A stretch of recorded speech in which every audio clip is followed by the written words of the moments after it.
сәлеметсіздер ме? Атымызда мүлік бар не жоқтығы туралы анықтаманы қалай аламыз?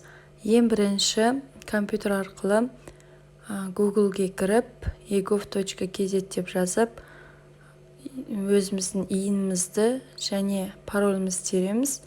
Содан кейін недвижимость дегенді табамыз. Мінекей қатарда екінші тұр. Соны басамыз. Содан кейін предоставление сведения об отсутствии или наличии недвижимого имущества дегенді басып кіреміз. Заказать услугу онлайн дегенді басамыз. Сол кезде бізде ECP ключ керек болады. Сондықтан алдын ала ECP ключті дайындап қою керек. Және де NCLR деген осы сіздің компьютеріңізде немесе ноутбугіңізде қосылуы тұру керек.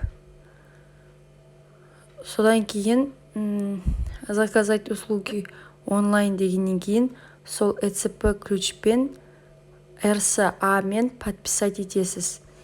Ең бірінші яғни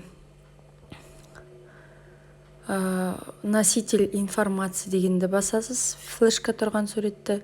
Содан кейін ECP ключіңіз тұрған жерді таңдап, пароліңізді теріп, обновить статус дейсіз.